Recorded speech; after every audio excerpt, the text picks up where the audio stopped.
Olá, tudo bem? Nesse programa nós continuamos a série sobre a economia invisível de Muriaé.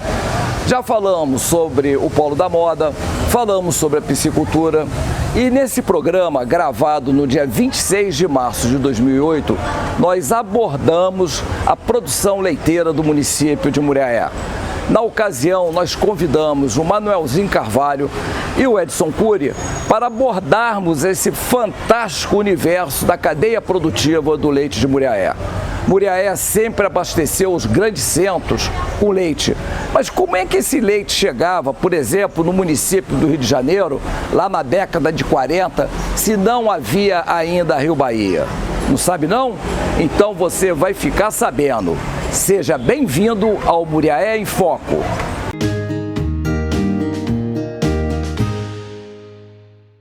Rio 140, Rádio Muriaé. A Rádio Muriaé apresenta Muriaé em Foco. Juntos estaremos discutindo os temas mais importantes do momento: cidadania, saúde, educação, política, segurança. Muriaé em Foco, com o professor Nicodemos Couto, no ar a partir de agora pela Rádio Muriaé. Bom dia, ouvintes. Estamos iniciando mais um Muriaé em Foco. Em nosso segundo programa de 2008, estaremos abordando o tema a produção de leite de Muriaé. A cadeia produtiva do leite é uma das mais importantes do complexo agroindustrial brasileiro. Movimenta anualmente cerca de 10 bilhões de dólares, emprega 3 milhões de pessoas, das quais acima de 1 milhão são produtores, e produz aproximadamente 20 bilhões de litros de leite por ano, provenientes de um dos maiores rebanhos do mundo, com grande potencial para abastecer o mercado interno e externo. Diversas transformações, entre outros fatos, têm contribuído para que os produtores de leite reflitam sobre a necessidade de administrarem bem a atividade, tornando-se mais eficientes e, consequentemente, competitivos. Nessa nova realidade, ter controle adequado e, principalmente, um sistema de custo de produção de leite que gere informações para a tomada de decisões rápidas e objetivas são fundamentais para o sucesso dos produtores. Para comentar sobre esse importante tema, é com orgulho que recebemos nos estúdios da Rádio Muriaé os senhores Manuel Carvalho e Edson Cury. Manuel é zootecnista e assessor de negócios do Cicobi Credimur, e Edson é médico veterinário e técnico agrícola da Empresa de Assistência Técnica e Extensão Rural do Estado de Minas Gerais, a Emater.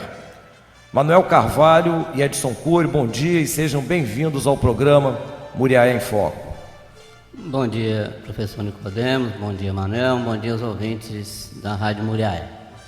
Em primeiro lugar, muito bom dia a todos os ouvintes da Rádio Muriaé. É sempre um grande prazer estar aqui presente nessa rádio. Bom dia, Nicodemos, bom dia, Edson Cury. Muito bem, nós vimos aí esses dados bastante expressivos com relação, né, à produção leiteira nacional, cerca de 20 bilhões de litros de leite por ano, 1 milhão de produtores, né, na cadeia produtiva, 10 bilhões de reais. Edson, eu gostaria de saber qual é a contribuição de Muriaé nesses dados, né, com relação à produção e geração de empregos.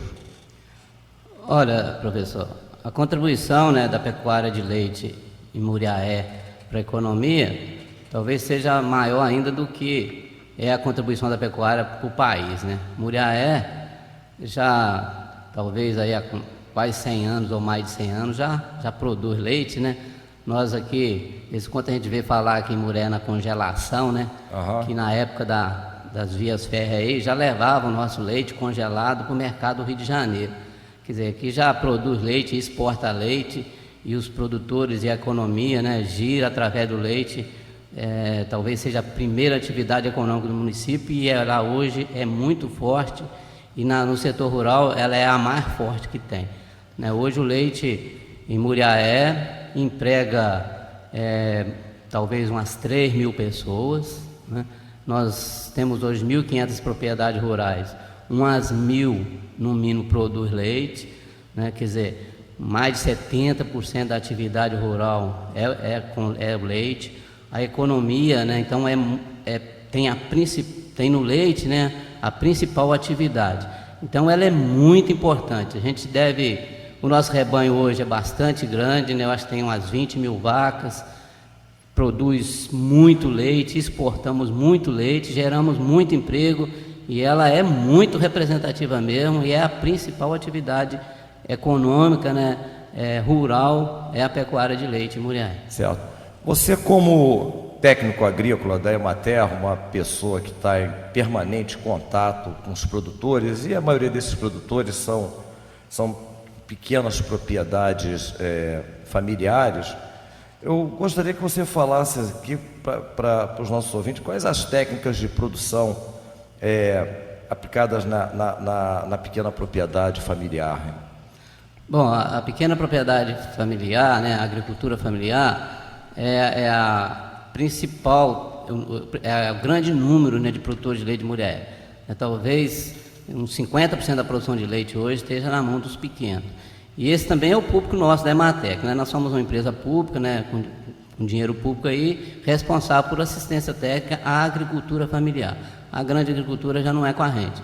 Então, essa pequena agricultura, ela é muito representativa, né, dos 1.000 agricultores que nós temos em Muriaé aqui em leite. Uns 700, mais ou menos, deve ser da agricultura familiar. E essa agricultura familiar tem uma representação muito forte na produção. As tecnologias básicas, né, que esses agricultores utilizam para produzir esse leite, com relação à alimentação, né, pastagem. Né? A nossa pastagem, hoje o município de Muriaé tem uns 60% da área ocupada com pastagens e a agricultura familiar também. Né? Tem muito produtor que produz café, né, alguns de horta, mas 70%, 80% deles tem no leite a principal atividade econômica. Então, a principal alimentação são as pastagens. Depois, você precisa suplementar na seca, né, porque na seca as pastagens secam, né, não tem chuvas. Aí se faz uma suplementação basicamente com capineira e hoje, né, a gente trabalha muito, né, talvez uns 5, 10 anos para cá, com cana e ureia. Então, durante a seca, né, suplementa esse gado no coxo, né, com cana mais ureia misturado para melhorar essa alimentação. Um pouco de ração concentrada para melhorar essa produção de leite, mas a ração é um item bastante caro, então não se usa, né, com muita intensidade. A mineralização, porque os nossos solos são muito pobres, então precisa suplementar, então precisa usar um bom mineral o ano todo para que esse gado, né, precisa ficar bem nutrido. O nosso principal problema hoje que eu vejo na pecuária de leite dos pequenos é a questão do gado, né? Porque o nosso rebanho ainda precisa ser bastante melhorado. Tem que melhorar a qualidade. A qualidade desse gado, né? Então a inseminação artificial surge nisso como uma necessidade muito urgente, grande. E essa questão da administração da própria propriedade, ainda o pequeno produtor ele encontra a resistência ainda do pequeno produtor na participação desses eventos promovidos pela Emater, por exemplo? Não, a gente quando promove eventos, né, fazemos isso várias vezes ao ano, encontros, né, de campo, a participação é relativamente até boa, né? Você teve o encontro que a gente faz aqui uma vez por ano, aí, junto com o Credimu, com o Manuel aqui, com a Embrapa, com o Banco do Brasil, né, com as prefeituras, com os laticínios, né, sempre tem uma participação em torno de 300 a 400 agricultores. Quer dizer, então ela é bastante expressiva. Os outros encontros menores sempre tem uma participação também bastante boa. Então não há muita resistência com relação à participação, não. Porque inclusive é a própria questão da sobrevivência do produtor, né? Esse mundo aí de grande competitividade, se ele não tiver ciente das novas técnicas, ele vai ficando atrás a questão da produção leiteira. E ele tem procurado, sim, ele participa. Agora, a questão que eu falei da inseminação é o principal obstáculo que a gente vê. Ele ainda parece que não despertou, não motivou, falta talvez um programa de incentivo para que possa cada produtor melhorar o seu rebanho. Por causa de custo? Porque hoje se ele precisar de uma vaca boa, ele vai ter que ir no mercado comprar, né? Uma vaca boa hoje é R$2.000, né? Se ele tivesse a inseminação, ele poderia vender essa vaca de R$2.000 e não comprar. E a inseminação não é cara. Se um pequeno agricultor deles conversar com o técnico, com a prefeitura aí, eles têm ajuda e isso pode ser resolvido e melhorar esse rebanho também e melhorar a produção de leite com isso. Amigos ouvintes, hoje nós estamos abordando o tema produção de leite no município de Muriaé. Nós temos a presença aqui no estúdio da Rádio Muriaé do Manuel Carvalho e do Edson Cury, pelo telefone 3722-2222. Você também pode participar enviando perguntas aqui aos nossos convidados. O Edson, estudos apontam que 70% das pastagens apresentam algum grau de degradação, comprometendo a quantidade e a qualidade dos corpos de água, dos mananciais. Essa água é utilizada para atender aglomerados humanos, o turismo, a indústria e a própria agricultura. Como esse problema pode ser sanado pela prática de manejo nas propriedades? Professor, realmente as pastagens hoje contribui muito para essa questão de erosão, né, com relação à água, nesses problemas com água.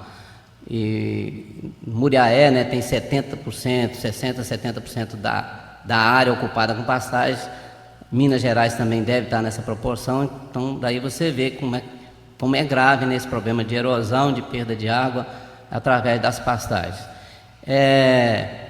A gente precisa realmente trabalhar muito nisso, né? Desde o ano passado nós já estamos conversando muito nessa questão de pastagem, nesses encontros que estamos colocando essa questão de pastagem, porque o agricultor ele tem realmente que começar a preocupar, né, e fazer práticas de conservação de solo e água nessas pastagens. A principal recomendação que a gente faz contra isso é, primeiro, o seguinte: é diminuir a pressão de pastejo do gado. O que é isso? É reduzir a quantidade de gado. Nós temos muito mais gado do que o pasto suporta. Com isso, o gado come o pasto quase todo, esse solo fica descoberto, e um solo descoberto com chuvas intensas é erosão e água que vai embora, né? Ela devia infiltrar ali pelo menos 80%, quando você tira o capim todo, baixa demais o pasto com o gado, essa água acaba indo embora. Felizmente, a consequência... Bom, felizmente não, né? O grave é que a consequência é grande em termos de enchente, né? Quando tem uma chuva forte aí, já que as passagens não infiltram, as matas também já foram quase todas destruídas, o que acontece com essa água? Vai toda para o córrego. Aí os rios enchem, aí problema a enchente de assoreamento, né? Assoreamento e tal. Então, realmente é sério. A questão muito de contaminação com agrotóxico, ela praticamente é nula, porque praticamente não se usa agrotóxico em pastagem. Então, essa água que é lavada no pasto, ela pode carregar, né, terra, né, e a água mesmo que se perde. Eu acho que o maior problema é a água. O fator de contaminação, se fosse uma atividade que usasse muito agrotóxico, o perigo era maior. Mas então é um problema sério de erosão, há muita perda de água nessas pastagens por falta de alguma prática de conservação e consequência, né, de assoreamento de rios e de enchentes é bastante sério por causa disso. Inclusive também a grande perda de solo fértil, né, que vai com essa situação, perde solo, né? E a recuperação do solo é muito difícil e longa, né? Difícil e longa. E cara.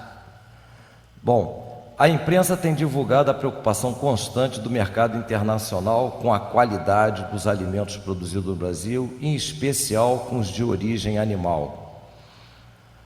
Como está o controle sanitário dos animais na nossa região, especialmente em Muriaé, e como é que esse pequeno produtor vê a participação dele no mercado?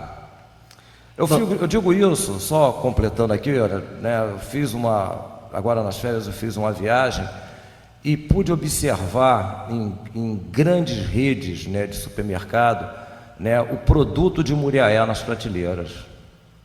É claro que o laticínio que está colocando ali esse produto, ele está comprando esse leite do pequeno produtor, né? Então, eu gostaria que você fizesse essa abordagem para os nossos ouvintes, por favor. Bom, professor, a questão da sanidade nas pequenas propriedades, ela tem sido feita, né, conforme a recomendação. O Instituto Mineiro Agropecuário, aí, que é o IMA, né, ele já controla, fiscaliza e acompanha, né, principalmente 3 principais doenças, que são a raiva, né, a brucelose e a fitose.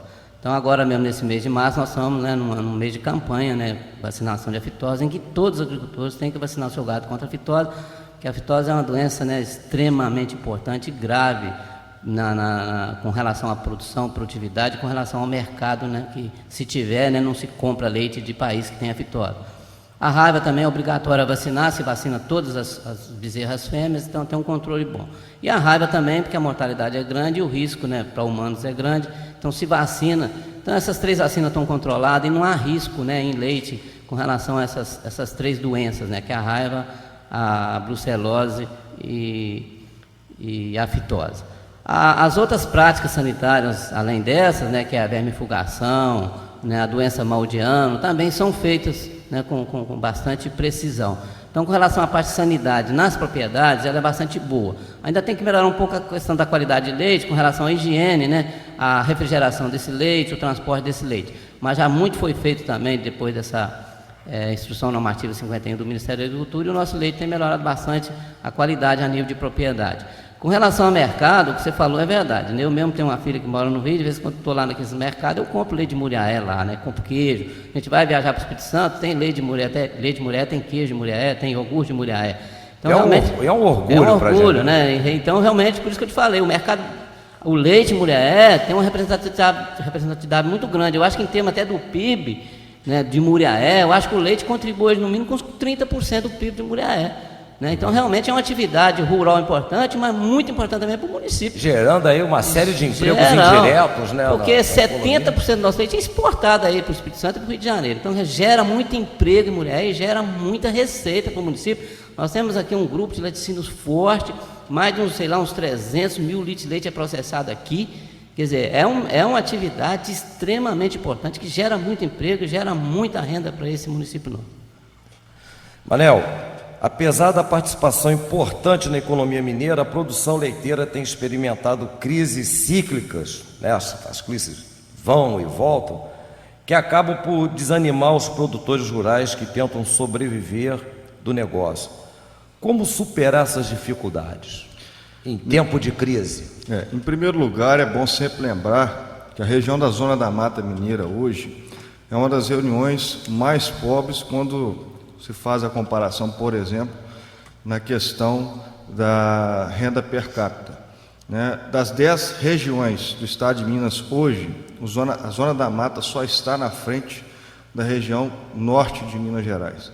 Ou seja, nós perdemos para o sul de Minas, para o Triângulo Mineiro, para a região ali em torno de Belo Horizonte. Então, é preciso uma conscientização muito grande por parte das lideranças. E, especialmente na produção de leite, a Zona da Mata, ela leva uma pequena desvantagem em relação ao sul de Minas, por exemplo. A questão da topografia. A topografia de Muriaé e região é uma topografia ondulada, de morros, né, onde dificulta a mecanização. Por exemplo, na hora de você plantar um canavial, na hora de você fazer o seu planejamento para a formação do seu volumoso, né, você não tem dificuldade de mecanizar. Você não pode colocar um trator para trabalhar em determinados locais, na grande maioria das propriedades. Então, esse é um dos fatores limitantes. A questão da temperatura, por exemplo, a nossa região é uma região quente, ou seja, o clima é desfavorável para nós trabalharmos, por exemplo, com gado de maior produção. Por exemplo, a raça holandesa, ela não se adapta na nossa região. Então, nós somos obrigados a fazer o cruzamento, né? Onde a gente normalmente entra com outra raça de origem zebuína, para fazer o gado mestiço. Então, nessa questão aí, a gente leva desvantagem na questão da produtividade de leite por vaca dia. A gente é obrigado a cruzar o gado. No sul de Minas, por exemplo, em função da temperatura, você pode cruzar o gado fazendo um gado mais holandês com uma produtividade maior do que a nossa. Essa questão do cruzamento do gado é para haver apenas o aspecto da resistência do animal, é isso? Por exemplo, o gado holandês, né, ele é originário da Europa, da Holanda, o próprio nome já diz. Então, a Holanda é um país frio, temperado, né? E é um gado que não se adapta bem, por exemplo, o gado holandês na região nossa sofre muito com a questão do carrapato. Então, um animal sofre pelo menos 2 vezes mais que o animal zebuíno, né? No controle de carrapato, por exemplo, uma vaca holandesa, vamos supor, se você faz o controle a cada 20 dias numa vaca holandesa, um gado mais azeboado, por exemplo, você demora aí 40, 60 dias, né? Ou seja, o intervalo de controle é muito mais frequente com o gado mais holandês. Isso tudo onera custo, aumentando os custos de produção, né? A nossa região também, ela perde, por exemplo, né, na questão, né, do gado, já disse, e pelo nosso gado ser mais cruzado, o nosso gado tem mais dificuldade a se adaptar à ordenha mecânica, por exemplo. O gado holandês adapta normalmente, sem problema. Já o gado cruzado já tem mais dificuldade de se adaptar à ordenhadeira mecânica. E sabe-se que hoje a questão da mão de obra é uma das questões que mais pesam no custo de produção. Então, se você for colocar, por exemplo, a ordenhadeira mecânica num gado mais mestiço, você tem mais dificuldade. Muitas vacas não aceitam bem a ordenhadeira mecânica quando o gado é mestiço. Então, são fatores que nos deixam em desvantagem em relação a outras regiões, né? Eu penso até que o governo deveria retornar com aquela política da garantia do preço mínimo, porque hoje, o ano passado, você faz uma análise no ano de 2007, por exemplo, entre os meses de maio e julho, nós tivemos preços ótimos, né? Nós conhecemos produtores aqui que receberam quase R$1 por litro de leite. Quer dizer, com R$1 você paga as despesas e sobra. Agora, no final do ano, nos meses de novembro, dezembro, esse leite caiu para menos de 70 centavos, né? No início do ano passado, esse leite estava em próximo de 50 e poucos centavos. Então você veja bem, como é que você vai fazer um planejamento, né, financeiro com essa oscilação de preço dessa forma, né? Eu te garanto hoje, Nicodemos, e digo isso com uma certa certeza, porque além de trabalhar, né, como zootecnista, eu sou descendente de pessoas, né, que já vêm trabalhando com leite, meus avós, meu bisavô. Então eu tenho acompanhado isso de perto. Eu te garanto que hoje eu conto nos dedos os produtores que estão tendo lucro com a atividade leiteira. Infelizmente, isso é uma realidade hoje na região. Nós não podemos mais errar, nós temos que errar o mínimo. Já tem toda essa dificuldade que você citou aí com relação à topografia, com relação ao gado, com relação ao preço. Realmente é uma atividade que a pessoa fica porque gosta, né? E como você falou, não pode errar. E como fazer para não errar? Veja bem, quando você vai fazer uma análise mais profunda, o primeiro passo é fazer um estudo com relação ao custo de produção. E hoje, de 40% até 80% do custo de produção de leite está ligado ao fator de alimentação. Então eu penso que o primeiro passo para quem quer produzir de leite é fazer um bom planejamento alimentar. O primeiro lugar, fazer o programa, né, de plantio de canavial, de capineira, né, de acordo com a ideia de cada um, ou seja, tem que investir em canavial, em capineira. E é através disso que eu estou falando que o Credimur trabalha.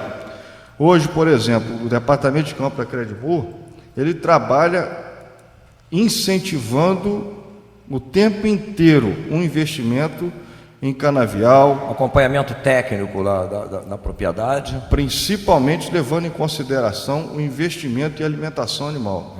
Porque hoje, quem não investe em alimentação está fadado ao insucesso. O Edson sabe disso, ele é da área. Então nós incentivamos, né, a aquisição de adubos, né, para ser feito de acordo com a análise de solo. E esse tem sido o nosso trabalho, a nossa bandeira. Bom, você como assessor de negócios da Credimur, né, do Sincob do Credimur, você está acompanhando de perto essa questão da dificuldade, né, e a busca por uma melhor produtividade nas propriedades rurais. Credimur hoje conta com quantos associados? Nicodemos, a cooperativa hoje ela está presente em 13 municípios da região, com uma agência em cada município destes. Nós contamos hoje com próximo aí de 16 mil associados ativos. Hoje ela é a cooperativa de crédito do estado de Minas com o maior número de associados. E é uma das cooperativas mais fortes do estado. Ela está entre as 5 cooperativas com maior depósito no estado de Minas Gerais. Isso nos deixa um orgulho muito grande, porque é uma cooperativa que nasceu em Muriaé, capta os recursos aqui e reinveste aqui na região. E esse é um grande diferencial em relação aos grandes bancos. Bom, eu quero mandar um abraço para o meu amigo Antônio Flávio Monteiro de Castro, né, sempre ligado no Muriaé em Foco, amigo nosso, produtor, né, conceituado aqui em Muriaé. Dizer que estão abertas as matrículas para a escolinha de vôlei da Escola São Paulo. Informações pelo telefone 3722-5042. Caros ouvintes, infelizmente o nosso programa está chegando ao fim. É um assunto que daria para nós ficarmos aqui bastante tempo conversando, né? O Manel e o Edson são pessoas extremamente conhecedoras, né, da produção leiteira do município de Muriaé. Sei que você que está nos ouvindo aí também tem suas dúvidas. Gostaria de falar para você, caro ouvinte, que você pode mandar para a Rádio Muriaé, né, sugestões para o nosso programa.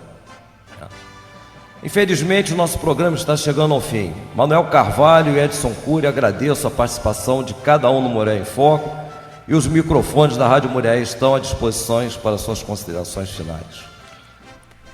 Bom, professor, obrigado aqui, né, pela essa experiência importante, né, de participação aqui, da gente poder conversar com os ouvintes sobre essa questão que a gente tem algum conhecimento. E para finalizar, eu gostaria apenas de passar para os agricultores, que eu sei que muitos estão nos ouvindo, de leite, né, é uma coisa a mais que eu sempre falo com eles e gostaria de falar no ar aqui, que é a questão também da gerência de administração bem feita da propriedade. Né? Não basta ter lá sua ferramenta de trabalho para produzir seu capineiro, seu pasto, né, a sua picadeira. Tem uma ferramenta também importante, que é a caneta, que é o lápis, que é a calculadora. Então, o produtor às vezes peca um pouco nisso, né? Não anota o que gasta, não anota o que recebe. No final, às vezes não sabe muito se teve lucro, se teve prejuízo. Então, essa é apenas uma sugestão aqui. Passe a anotar, ande com a caneta, com o caderno, com a caderneta. Muitos já têm computadores aí. Vamos anotar, vamos fazer uma gerência bem feita, saber quanto custa um litro de leite, para que realmente possa avaliar melhor a sua propriedade. Era isso, um bom dia e muito obrigado. Nicodemos, mais uma vez, meu agradecimento. É um grande prazer estar aqui novamente à Rádio Muriaé para falar um pouquinho sobre esse tema que eu gosto tanto. E vou deixar aqui um abraço especial a todos os muriaenses, em especial aos meus amigos produtores de leite. Um grande abraço, parabéns a todos vocês. Vocês são vencedores de estarem sobrevivendo nessa atividade tão difícil que está sendo hoje viver de leite. Meu abraço a todos esses amigos e estou à disposição na Cooperativa de Crédito de Muriaé para ajudar vocês nesse processo de desenvolvimento. Muito obrigado, um abraço a todos. As técnicas de produção intensiva aplicadas à pequena propriedade leiteira têm a finalidade de elevar o nível tecnológico do produto familiar de leite, permitindo sua inclusão social e competitividade com outras opções. Amigos ouvintes, na semana que vem estaremos com um novo tema de interesse de Muriaé e região. Tenham todos um bom dia.